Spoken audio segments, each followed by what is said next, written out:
Welcome to another episode of the Community Broadband Bits podcast. I'm Christopher Mitchell at the Institute for Local Self-Reliance in St. Paul, Minnesota. And I'm here with Sean Gonsalves, who I just made crack up. How you doing, Sean? I'm back like the Terminator. I'm good. I'm good. Summer's almost terminated, but it's out here on Cape Cod, we've had a great weather this summer, and what they call the shoulder seasons are usually pretty nice. So I'm looking forward to the fall. Yeah, it looks like you might have long sleeves on. No, short sleeves. Sean, what do you do around here? Oh man, what do I do around? I better have a good, quick answer for this before you start doubting my value. So I handle the communication stuff. My official title is the Associate Director for Communications, which means I try to get our work out there, which also involves doing some writing. Not some writing, a lot of writing for the website. Carl and I do a lot of the writing. It seems like we're mostly going to talk about Carl's stories today. I mean, I'm not saying that he's doing more than you, but yeah, I think I got one in there. But listen, just like with plays and movies, Carl at times may be the main character that propels the story forward, but the directors matter. Yeah, no, and I did want to actually I was poked you on that because I wanted to thank Carl. Carl Bodie's been doing a lot of writing for us. It's been terrific, and we've got some great stories that we wanted to talk about that we wrote that really you and he wrote about recently. And so that's going to be today's episode. We're going to talk a bit. I'm just going to open up with a brief thing about California's fiber fund account or federal funds account. And then we're going to talk about Paul Bunyan Cooperative, one of the coolest names cooperatives in Minnesota. They're doing some cool stuff. We're going to talk about the rescue plan and what's up with money that has to be obligated soon. And that's going to lead us into a short discussion about a cool partnership in Harrison County, Texas. And then we're going to wrap up talking about revisions and a new design for our map, for the community network map, which is really focused on municipal networks right now. But I think we have still grander plans over time. Oh, yeah. That's the roadmap for today. And you should know you came up with it. Buckle up. So I did want to start off by noting that on our team, Jess Auer has been tracking what's happening with the federal funds account in California, which I believe is rescue plan dollars. Might be a mix of a couple different buckets, but it's money that the state of California has put into an innovative program. It is being distributed by the California Public Utilities Commission. And many counties have sought funding for that. This is a very ambitious open access joint project. Some of those are getting awarded, and the awards are kind of dribbling out. The way it works is that awards are first recommended, and then after a comment period, the Public Utility Commission can approve them. And Jess has been tracking all of this in a spreadsheet, and I'd asked her about the tribes, and because it seemed like some of the tribes that we've worked with in tribal broadband boot camps have been funded. We're really excited about that. But she says that 8 tribes applied for funding for themselves. There's a few tribes that are working with others like AT&T or someone else. But 8 tribes applied for funding for them to build the network. 3 of those have been funded. 4 of them have been recommended for funding and will likely pass, we think, in the next round when the CPUC votes. And 1, Cold Springs, is waiting. And so there's still a lot of hope that all of the tribes who applied will get funded by the state. So that was really good. And I thought it would start off on a high note. Yeah, exactly. It's terrific news. And, so far I feel the CPUC and this the federal funding, this last mile grant program, so about $2 billion in it. I forget what round they're in right now, maybe 5 or 6 or whatever. And as you said, they kind of dribble out or what have you. But for community networks generally, it's been pretty good so far for projects that have applied. Although I think there are some projects in and around LA County that we haven't seen any real action on yet. Yeah, we're very hopeful. I mean, these are very important projects. We thought that they were quite competitive, so we still have high hopes there. That's right. Good point. So just wanted to, we didn't want to get, we spent a lot of time on that. And frankly, you and Carl are doing a lot of coverage of those awards. Mhm. So people should be reading communitynets.org, checking out our newsletter, and I don't know, following us on social media. I don't know, but they should anyway. People, you should be hanging on our every word. That's what it comes down to. If I have a recommendation Right. for you, it's don't miss anything that Sean writes or I say. Right. However you find us, all roads lead to community nets. So, Paul Bunyan is a cooperative, been around for a long time in Minnesota up north. Pretty sweet. Why are we talking about them today? Because in August they announced a payout to members, which it's technically called a capital credit requirement. So they just announced in August that they're going to be giving back $3 million to their 30,000 members. That members get what they call these allocable shares. So I think they vary depending on how long you've been a member, et cetera. Anybody that had their share was $100 or less, they would get a credit on their August bill, and for everyone else, they were actually cutting checks. And so it's not the first time that they did it, and it's not their largest. In 2022, they gave back 6.3 million, and in 2018, it was 2.2 million. So I just love this story You want because, money. You want money for using the internet. You want someone to pay you to use the internet. well, I think it highlights something that's very unique about community networks, be they municipal networks or cooperative networks. Now, look, not every community network can do something like this or will do something like this. But I think it sort of speaks to like the different mindset and model and the position that it puts communities in who have these kind of networks. And so that's why I really like this story, because this money is staying within the local economy and not going off to, shareholders in far-flung places. And so to me, it's really You cool. don't know if there's going to be a tornado that hits, right? And so you set your rates to make sure that you have contingency funds and you're set up for anything that will come down the line, sudden cost increases. But if those things don't come to happen, you come to a point where you're like, all right, we can return money to the people who paid it. That's cool, right? That's pretty exciting. And co-ops do that. I don't think Comcast does that. You know? No, they do. No, they do. What do you call it? What's it called? Stock Right, buybacks right, yeah, or and whatever. that's something that benefits with me now that Travis taught me Travis and Rye together taught me how to buy a stock. I got some Ah, index funds, and so that does benefit me, I guess. okay. But yeah, I like this approach better. And so you note also, cases in which in that story, I think that was your Yeah. story, right? Yeah, it Okay, was. Yep. so you noted that I should have known it was you because you talk about Farallon and like if there's a story that where you can mention Farallon, you always take that opportunity. You're the biggest cheerleaders Oh, of yeah. Farallon. I swear Fairlawn gives me nothing for it. I just love that. I love that network. So Fairlawn Gate. Fairlawn had like lowered their prices and increased their speeds, and so you note that. One of the things that you also reminded us of yesterday in a staff meeting, I brought up in a conversation I had with Chad Krager that will be on the podcast feed next week if everything goes to plan. Is that they set 6% aside of their revenues, and that was a hardship. It is a hardship. For low income, and he talks a little bit about some of the things that money pays for there. But these community enterprises are about very high quality service to people, and that's in Fort Collins. I don't know if I mentioned Fort Collins, Colorado. Yeah, These community networks, they provide excellent connectivity, but they provide all these other bonuses too. And so now I feel like we're doing a promotion of some sort. But like it's amazing. It's cool to highlight this. it is. It is. It's worth highlighting because I think these are the type of things that make this approach increasingly appealing to communities who are kind of kicking the tires on these things and looking at it, because all of these possibilities and potential benefits for communities really matter to folks. Before we move on, let me just say one other cool thing in doing the reporting on Paul Bunyan Mhm. Telecommunications that was cool that I didn't know. They host this Gigazone Gaming Championship every year and I saw pictures and it's like, thousands of people come to this. Have you I ever haven't been? gone to it. I think I'm going to keep an eye out for it. I've been looking for more things to do in the great Minnesota Northland, and I was just up in Upper Peninsula, Michigan. Had wonderful weather, and reminded myself how great the northern border is of the United Ah, States.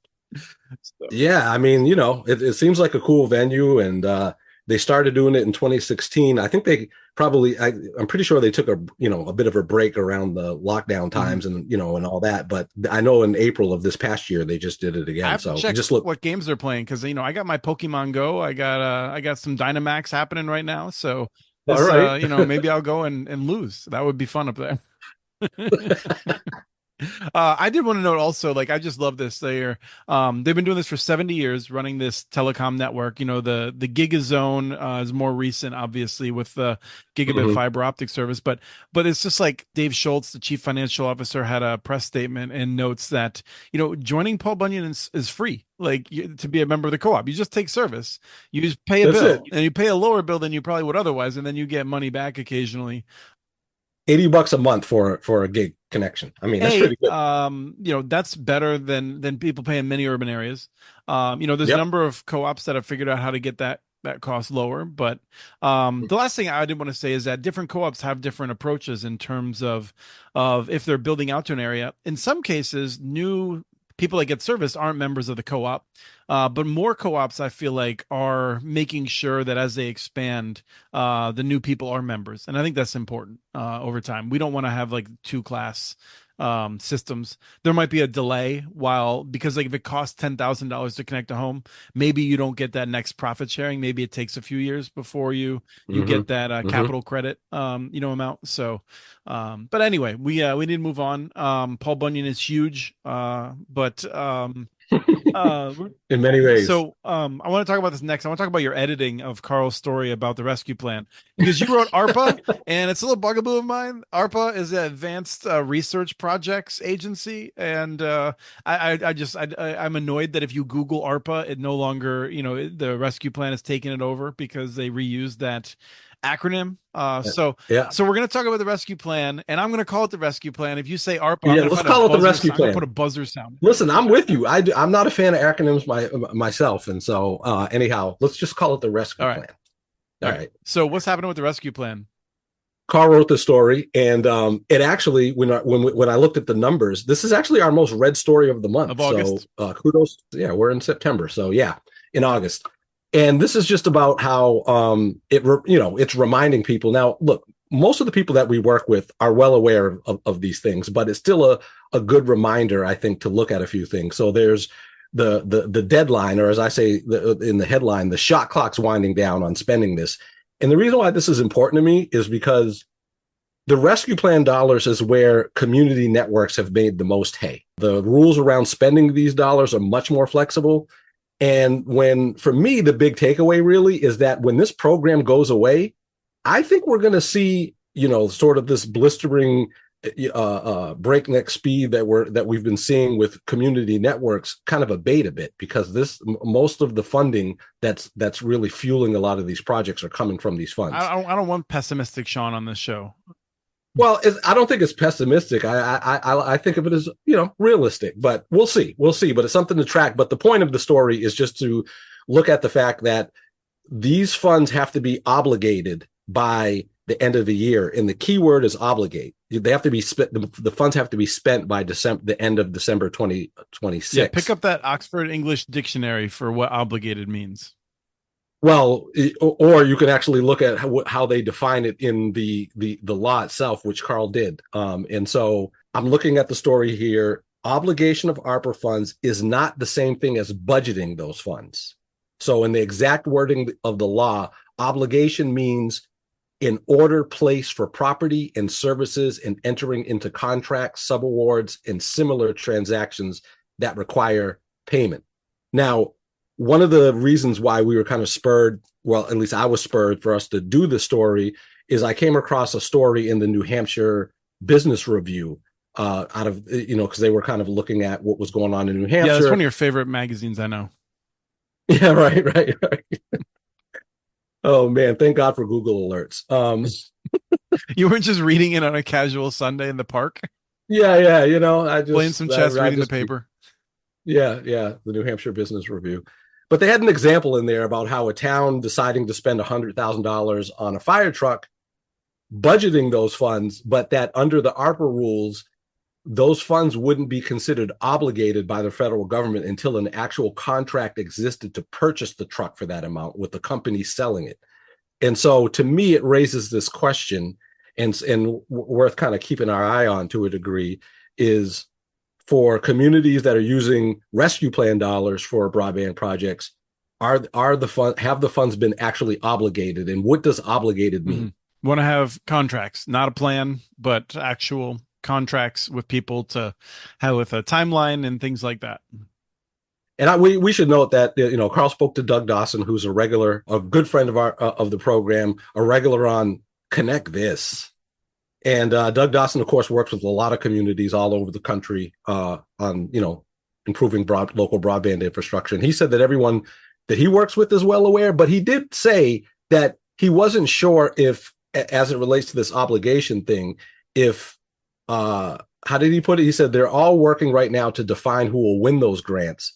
But I don't know if that also means having a contract with each ISP Yeah, I or don't not. know. I mean, if you have a grant process and you've selected a winner, I don't know at what point that moves into obligation. So, Right. And well, and again, with the shot clock coming down to it, the reason why these questions are more than just hair splitting is if it doesn't meet this sort of the federal definition of obligation, those funds are going right. back. One of the things that I thought was interesting in this story was 21,000 local governments are participating in the state and local fiscal recovery fund, which we all know is SLRFRF, which That's I've right. written about. I've talked extensively about I think you that coined it, and process.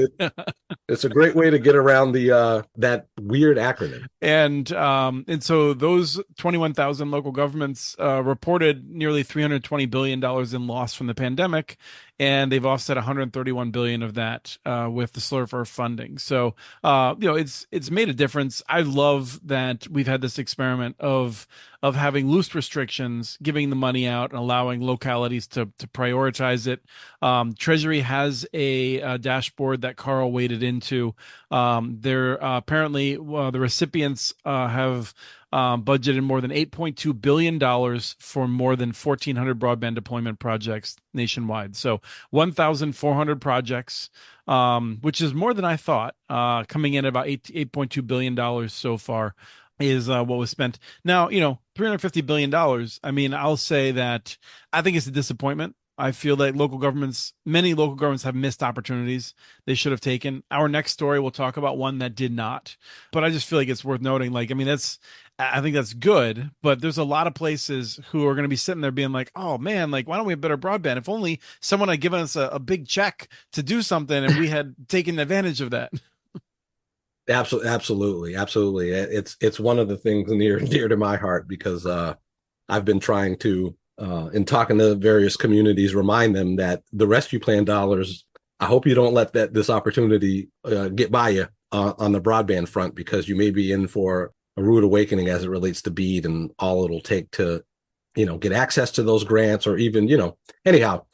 The rescue plan dollars, I think from our perspective, as it relates particularly to municipal networks, that's where I think a lot of the action is. And by the way, that story also pointed out something that as it relates to rescue plan dollars, because there's this other bucket of rescue plan dollars, the capital project fund, which a lot of states have been using for broadband. And some states have really set up some really good municipal broadband grant programs using that money. My state, Massachusetts, has so far given most of it to Verizon. But New York, California, Vermont, they've been leveraging these rescue plan dollars to fund municipal broadband networks all over those Yeah. states. So hats off to those states for recognizing the opportunity and making something specific for it, and not just lumping it all together in with Good news BEAD. if you haven't seen it yet, Verizon's looking to buy Frontier, which should make for some good jokes over the next few months if that actually starts moving forward. We'll be covering that and Connect This, I'm sure. For those of you who have been paying attention, Frontier bought all the worst assets of Verizon and promptly went bankrupt not too long ago. So this is just it's a never-ending dance of games around bad policy and what these corporations will do. We're not going to get into that right now. I want to zoom in on the rescue plan to one county that we wrote about. I think Carl wrote this story about Harrison County. So what's up with Harrison County there in East Texas? We write a lot about public-private partnerships, but I guess this would be considered a public-public Yeah, partnership. public. I mean, the co-ops I think would often consider themselves private. It's sort of weird. Like they're a mutual Yeah. association in such a way. And so, like, I mean, in some ways they would consider themselves public. In some ways they consider themselves private. So yeah, you could say that, and they might also take offense at it. You never know. That's right. And we don't want to offend the good folks of East Texas, which is where this where Harrison County is. So they entered into this partnership with E-Tex Communications, which is a subsidiary of the E-Tex Telephone Cooperative. They've got what 12,000, a little over 12,000 members across 710 square mile service territory, mostly rural. And so the county decided to use 1.5 million of their rescue plan dollars. E-Tex is throwing in 3 million, and they're going to be building out fiber to members across the eastern part of their county as they're waiting for Charter, who got RDOF funds to build out in the eastern part of the county. That hasn't happened Yeah, yet. no, Charter can delay that for a while still. Yeah.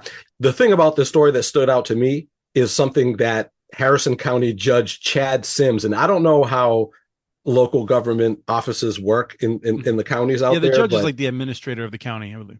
right, that's what I thought. I wasn't picturing him with a black robe and a gavel, I was thinking the deciding curly white sentences, hair. but yeah.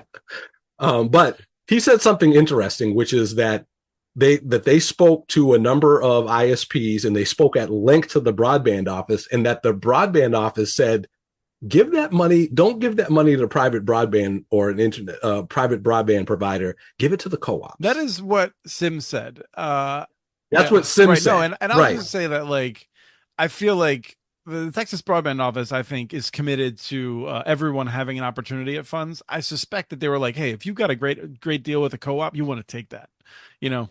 Yeah. So I think it's great, and it's a sign, I think, of culture shifting as people recognize that the co-ops do the best job.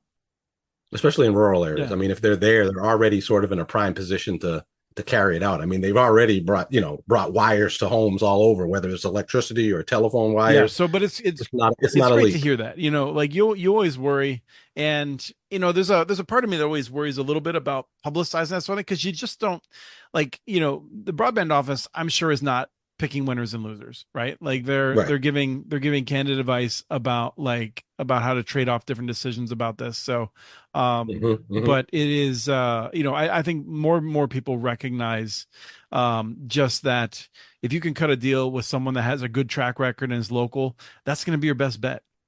Great point. The thing that I thought was interesting, and I don't know, like Chad Sims was this quote too, and this was, I think, to a local paper. He said the rescue plan funding can only be used on water, sewer, broadband, or COVID. He's like, we don't have any COVID expenses. We don't operate water supplies, although they did give some money to some of the entities that do operate water in the area, and they were like, we don't have any garbage collection, so like we don't have anything else we can spend it on. Like I feel like it was sort of like it was like, yeah, like I guess broadband, okay, like it's better than giving it back. It wasn't like yes, we've been waiting for this for so long. It Right. was like, yeah, we tried to figure out how to put it into garbage, but we couldn't. I mean, I'm totally reading between the lines, and it's funny how these things really work out at the local level. To be real about this, as important as we think broadband is, and as important as broadband actually Right, we is are in the right. infrastructure, Like, there's no doubt exactly. about Like, let's start there. However, I think a lot of state and local officials who are looking at and juggling various needs, broadband is still not at the top of the list of, oh, we need to do right. this. No, Henry Ford, right? He said, what if I asked people what they wanted, they would have said faster horses. Yeah, right. Exactly. And so like if you're a local official and people are like, I'm really annoyed that like this neighbor's dogs are barking all the time and my trash pickup hasn't been on time, and like up here in Minnesota, why is the alley never plowed or whatever, like those are the Hmm. things you're hearing about, and it's hard to prioritize a generational investment. That Yes. leaves us with the new map, which I think came out yesterday or today.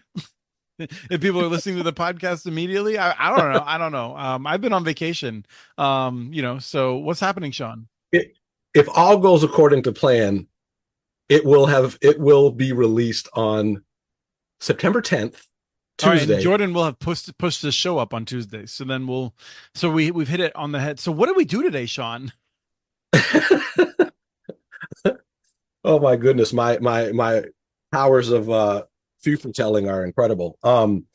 We are releasing our new community networks map. And Chris, you know better than anyone that this initiative really began around this map. Right. We went from being, like a nobody to me being world famous when Ford Foundation said, Chris, what we need is a map of municipal broadband, Mm, and then allowed me to bring on Lisa and Eric James, who's been doing our web design ever since. And yeah, no, but seriously, like I feel like people took notice with the map.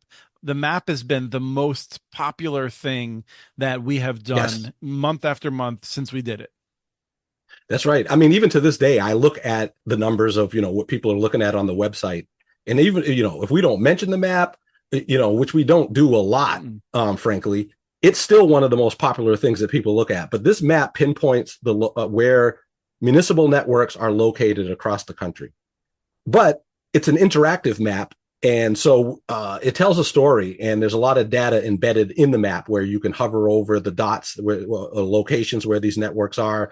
There's different layers that you can look at. You can look at which of these networks are, retail, citywide, open access, conduit only, these kind Mhm. of things. When they were built, we've got for a lot of these networks information on how many people are served by these networks.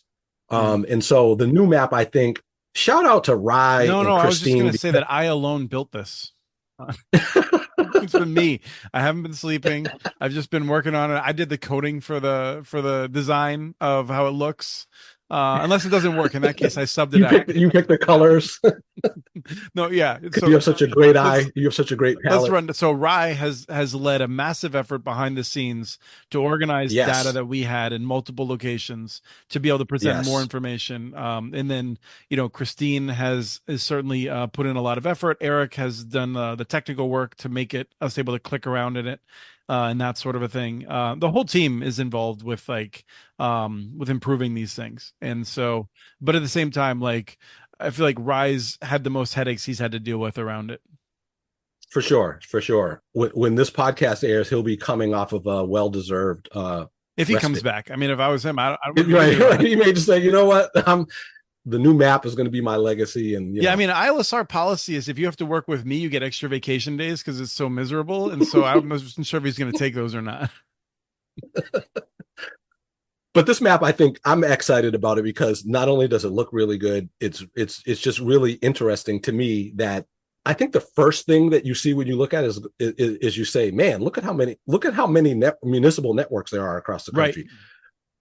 We should note, by the way, that this map, and you alluded to this earlier, this map that we're releasing right now will get more in depth and bigger because right now this just reflects municipal networks. We haven't yet added electric cooperatives or tribal networks. Those are coming. But when you look at the close to 450 municipal networks across the country, it's pretty impressive to see them spread out, and you can see where they are, what states they are Right. And so in. you said 450 like distinct municipal networks. There's well over Yes, 650 communities that are covered. yes, We are now including institutional networks where the city yes, provides service to itself and maybe the schools, but doesn't make it available to residents or businesses. We don't have all of those on there yet. We have all the ones that we're aware of. There's still more out there. So if there are errors, people should share them with us. If there's omissions or if there's anything else that people note.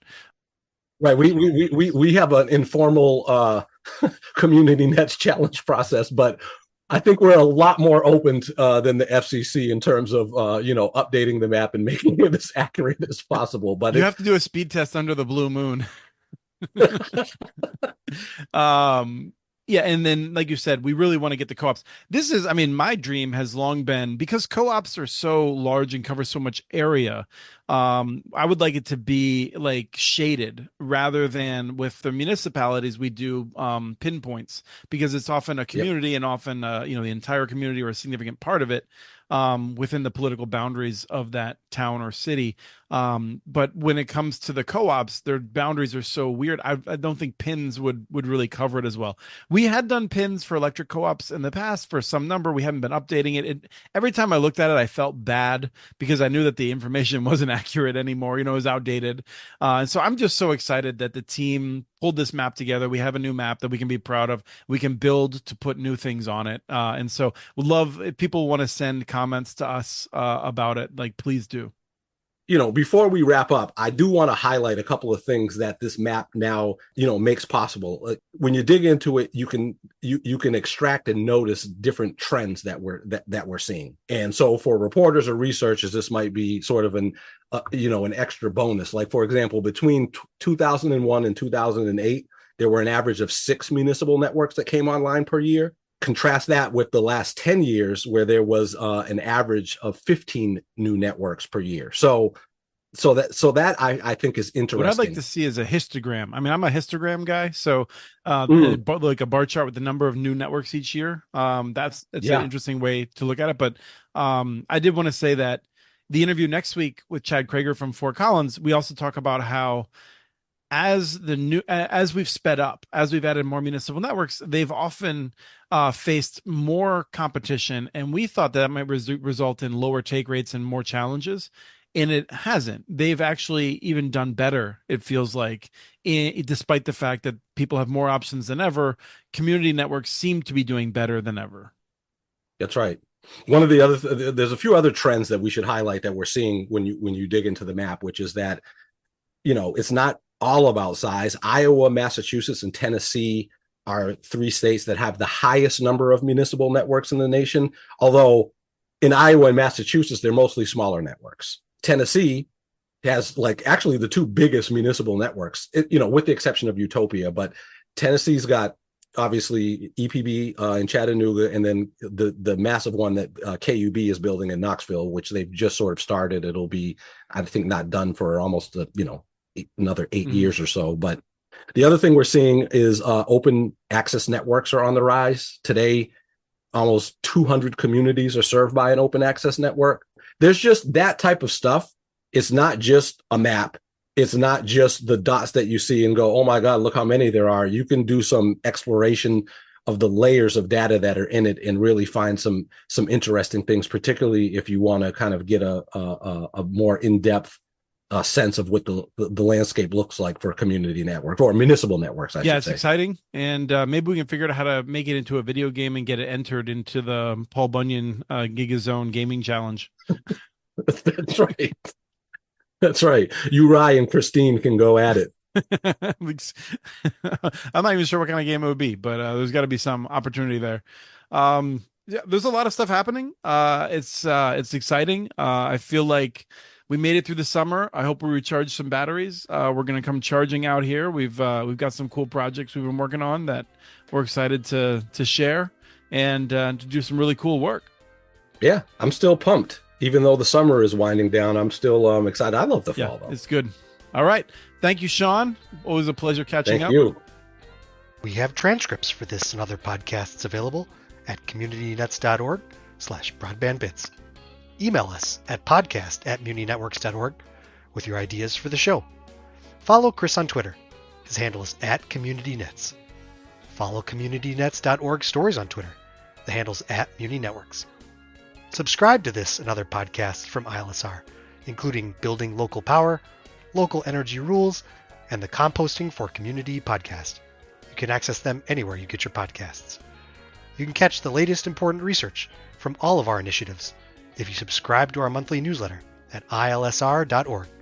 While you're there, please take a moment to donate. Your support in any amount keeps us going. Thank you to Arnie Huseby for the song Warm Duck Shuffle, licensed through Creative Commons.